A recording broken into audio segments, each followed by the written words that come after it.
ஆமென். நம்மளுக்கு எல்லாம் என்ன சொல்லி கொடுத்துருக்கு? அப்படியே ஆகிறது.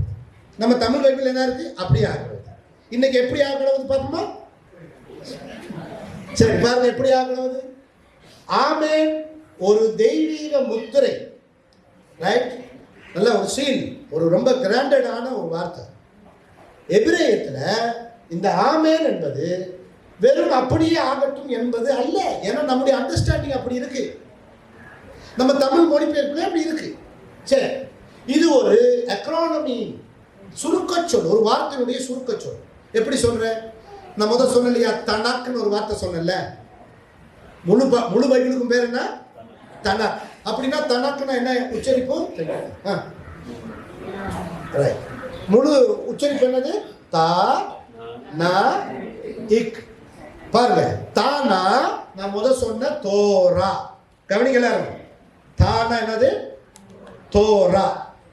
நா அப்படின்னா நெவீன். நெவீன்னா தீர்க்கதரிசியுடைய புத்தகம். எல்லாம் சொல்லுங்க வாயில, நெவீன் நெவீன். சரிதானே? தோரானா 5 புத்தகம், நெவீன்னா தீர்க்கதரிசன புத்தகம். அது என் வந்துருச்சு, தவு நோன், ரைட்? தா நா.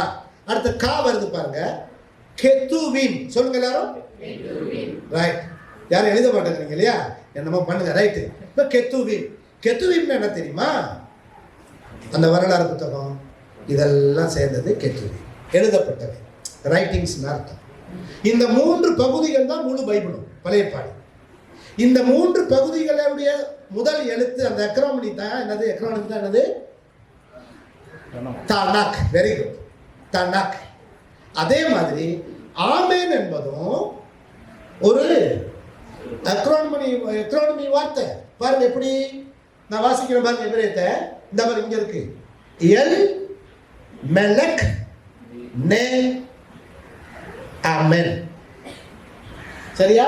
கவனிங்க, எல் மெலக் நே நே ஆமென். சரிதானே? இந்த இங்கிலீஷ்ல போட்டுங்க பாருங்க. இப்ப பாருங்க, இதோட முதல் எழுத்து என்னது? பாருங்க, ஆலெஃப்னு இருக்குதா? ஆ. சரியா? அடுத்த எழுத்து என்ன இருக்குது? 2வது வார்த்தை மெலக்கு. சரிதானே? ராஜா. மெலக்குன்னா ராஜாங்க ஹீப்ரூல. சரி, மெல்கி சேதேக் யாருக்கு ஞாபகம் வருது? ஸ்டெடெக் அப்படின்னா நீதி. மெல்கினா என்னுடைய ராஜான்னு அர்த்தம். மெலக்குனா ராஜா, மெல்கினா என்னுடைய ராஜா. அப்ப மெல்கி செடேக்னா என்னுடைய நீதியின் ராஜான்னு அர்த்தம். புரியுதா இல்லையா? படிச்சிருக்கீங்க தானே? மெல்கி சேதேக் படிச்சது இல்லையா? எங்க ஆபிரகாம் தசமா கொடுத்தாரு யாருக்கு? பாஸ்டர் மாராவது கொஞ்சம் பேசுங்க ஐயா. தெரிஞ்சாதான பாஸ்டர் பேச மாட்டீங்களா? பேசுங்க. இதுமா தெரியாது, உங்களுக்கு தெரியும். நீங்க தெரியாதுன்னு சொல்லாதீங்க, கொஞ்சம் பேசுங்க தயவு செய்து. மெல்கி சேதேக் மீனிங் சொன்னேன் பாத்தீங்களா? இல்ல, அதுதான் மெல்கி சேதேக் தெரியுமா தான் கேட்கிறேன். அப்ப அது எபிரேய வார்த்தை. அந்த மெல்கி சேதேக்கு தான் இப்ப அர்த்தம் சொன்னேன். என்னன்னா மெலக்குனா ராஜா, மெல்கினா என்னுடைய ராஜா, ஸ்டெடேக் அப்படின்னா என்னது? நீதி. அப்ப அந்த மெம்பு மெலக்கு வருது பாருங்க. அப்ப ஆம, கவனிங்க, ஆம என்னது? நுண்ணு நா வருது. அப்ப ஆ மே இன் பண்ணலாமா? இது இல்லையா? ரைட். பாருங்க, ஆ மே இன். நான் புதுசா உங்களுக்கு ஒண்ணுமே சொல்லி தரல தானே, எல்லாம் தெரிஞ்சதுதானே சொல்றேன். சொல்லுங்க, 30 வருஷம் சொன்னது தானே சொல்றேன். பிறந்ததுலேருந்து சொல்லிட்டு தான் சொல்றேன். ஆமா தானே? பாருங்க, ஆ மே இன். அப்ப இதனுடைய கூட்டு வார்த்தை பாருங்க, இதன் சுருக்கம் என்று விளக்கப்பட்டிருக்கு. பாருங்க, அது அந்த ஆமென்ற 3 எழுத்துக்கு. சரியா? நீங்க ஒருவேளை யோசிக்கலாம், இது என்ன சின்னதா இருக்கு, இது என்ன நீட்டமா இருக்கு, இவர் ஏதோ தப்பா சொல்றாருப்பா அப்படின்னு. எபிரேயத்துல இல்ல, அந்த மாதிரி விவரமான ஆளுங்களும் இருப்பீங்க. அந்த விவரத்துக்காக நான் கர்த்தரை துதிக்கிறேன். அப்படித்தான் விவரமா இருக்கணும். எத்தனை பேர் புரியுது? கேள்வி கேட்கப்படணும். எல்லாரும் சொல்லுங்க,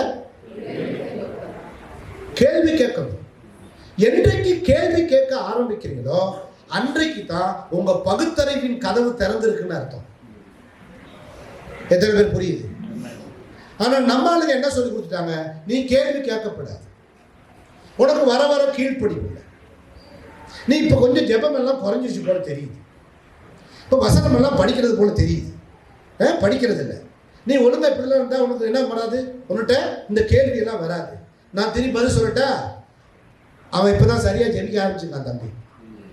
இப்போ தான் பைபிளை சரியாக படிக்க ஆரம்பிச்சிருக்கிறார். அதனால தான் கேள்வி வருது. அவர் பைபிளை யோசிக்க ஆரம்பிச்சிட்டார். ஆமென். புரியுது அவனுக்கு? கர்த்தருக்கு ஸ்தோத்திரம்.